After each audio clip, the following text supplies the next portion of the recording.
It's just kind of a quick summary of Harriet Tubman's life. I thought I was. You got it, Braylon. Harriet Tubman was an American ableist and a politician and a political activist. She was born to slavery, and when she figured out about the Underground Railroad, she led 13 rescue missions and saved over 70 slaves. She never lost any passengers when she was leading the rescue missions and participated in other anti-slavery events such as John Brown's failed attempt at a raid on the Harper Ferry. And even though slaves were not legally allowed to marry, Tubman entered a partial union with John Tubman, a free black man, in 1844. She took his name and dubbed herself Harriet. And when she joined the Civil War, she was known as a conductor, a scout, spy, a guerrilla soldier, and a nurse for the Union Army. After the war was over, she helped raise funds to help freedmen and joined Elizabeth Cady, Stanton, and Susan B. Anthony in their quest for women's suffrage. She married a Union soldier, Nelson Davis, also born into slavery, who was more than 20 years her junior. Choosing to live in Auburn, New York, she cared for the elderly in her home, and in 1874, the Davises adopted a daughter. After an extensive campaign for a military pension, she was finally awarded $8 per month in 1895 as David's widow, who died in 1888, and $20 in 1899 for her service. In 1896, she established the Harriet Tubman Home for the Aged on a land near her home. Tubman died in 1913 and was buried with military honors at Fort Hill Cemetery in Auburn, New York. Hi, my name is Zephyr Stone. I'm going to read a little bit about Rebecca Crumbler. Rebecca Crumbler became the first African-American doctor in 1864. She then treated free slaves after the Civil War and published one of the first medical books written by an African-American. Hi, I'm Bryson Graves, and I'm going to be reading about Malcolm X. Malcolm X was an African-American minister who was a driving force in the civil rights movement. Malcolm X was born Malcolm Whittle in 1925 in Omaha, Nebraska. When Malcolm was just 6 years old, he was put into a foster home after his father was killed by a white supremacist group. Even though he was very smart, Malcolm dropped out of school in 8th grade. Then at the age of 21, he was arrested. While he was in prison, he started to learn about the teachings of Islam. When he was released from prison, he became a minister in Harlem. His by any means necessary stance put on the opposite end of the civil rights movement, but he was able to get many people to follow his stance in the civil rights movement. He soon became one of the most powerful figures in the movement. He would stay that way all the way up until his death in 1965, when he was assassinated in the Audubon Ballroom.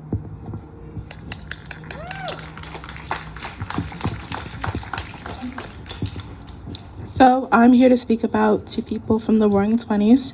The Roaring Twenties was an epic year for African Americans. What they thrived in the most during that was art and literature. I mean, like music, dancing, writing, poems, songs, whatever it may be. The two African Americans I chose to speak about, a male and a female, because representation. One is a poet that some of you may have heard of, and another one is a jazz blues singer. Bessie Smith. She was born April 15th, 1894 in Chattanooga, Tennessee. She is a blues singer from the Jazz Age, and if you don't know what the Jazz Age is, that was considered the 1920s because that's when jazz really uplifted and people started seeing it as a music genre. But of course, Black people have always been writing music, so it finally got represented in the 1920s. She was known as the Empress of Blues. She was the queen of blues, and unfortunately, she died at 43 in 1937. She passed away too fast. I'm sure she would have been such an amazing singer continuing on with her career. I wanted to read a few lines from one of her songs so y'all can see what kind of jazz, blues kind of song she writes. And it goes like this. There ain't nothing I can do or nothing I can say that folks don't criticize me, but I'm going to do just as I want to anyway, and don't care if they all despise me. Langston Hughes was born February 1st, 1901 in Joplin, Missouri. Unfortunately, he passed away May 22nd of 1967. In my opinion, he was a talented, motivational, inspirational poet of his time, and I think he still is. I still read his poems because they are just captivating and very moving. I would like to read a short poem written by him that some of you may know. It's called I Too But I would like to say something before I read that poem. There was a quote that I heard by an actress. Her name is Jennifer Lewis in the show Blackish. And I believe I got this quote right, but it is close enough. And it says, "If you're brown, stick around. If you're black, get back." And when I first heard that, I thought it was such an interesting quote to think of its symbolism and also how that can be represented. The way I saw it was, there's a house and there's that line, which is the colored line. And if the thing between dark skins and light skins, if you're light skinned, you can stay in front with the white people. If you're not, you gotta stay in back because they're ashamed of you. They're embarrassed of you. They don't wanna be seen with you. And I think that I too also has a similar message, but in another way of thinking of it. And it goes like this. I too sing America. I am the darker brother they send me to eat in the kitchen when a company comes. But I laugh, and I eat well and grow strong. Tomorrow I'll be at that table when company comes. Nobody'll dare say to me, eat in the kitchen then. Besides, they'll see how beautiful I am and be ashamed. I too am America.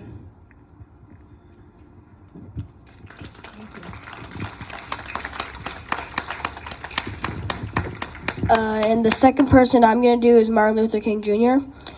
He was an American Baptist minister and an activist who became the most visible spokesperson and leader in the American Civil Rights Movement from 1955 until his assassination in 1968. In his early days, he lived in a segregated town with his father as a pastor. With his father as a pastor, a job Martin would also end up doing eventually. Martin attended a segregated school and graduated high school when he was only 15. In 1957, he was elected president of the Southern Christian Leadership Conference, an organization formed to provide a new leadership for the now burgeoning, I don't know how to pronounce that, sorry, civil rights movement in the 11-year period between 1957 and 1968. King traveled over 6 million miles and spoke over 2,500 times, appearing wherever there was injustice, protest, and action. And meanwhile, he wrote 5 books as well as numerous articles. He directed the peaceful march on Washington, D.C. of 250,000 people to whom he delivered his address, I Have a Dream speech. He conferred with President John F. Kennedy and campaigned for President Lyndon B. Johnson. He was arrested 20 times and assaulted at least 4. He was awarded 5 honorary degrees and was named Man of the Year by Times Magazine in 1963. He became not only the symbolic leader of American blacks, but also a world figure.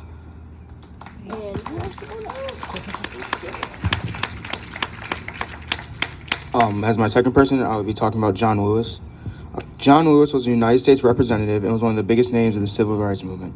John Robert Lewis was born outside of Troy, Alabama on February 21st, 1940. From a very young age, Lewis was into civil rights, most notably when the Supreme Court ruling in the 1954's Brown v. the Board of Education didn't affect his school life. However, after hearing King's sermons and the news of the 1955 to 1956 Montgomery bus boycott, it inspired Lewis to act for the changes he wanted to see. Lewis would then participate in the Freedom Rides of 1961 and again in Selma, Alabama when he led the March on Selma. He then served in the House of Representatives from 1986 all the way until his death in 2020. And even after his death, he remains one of the biggest names in the civil rights movement. For my second person, I'm going to be doing Jocelyn Elders. She was a Surgeon General appointed by the President Bill Clinton himself in 1993. It was special because she was the first African American and second woman ever to hold the post of a Surgeon General.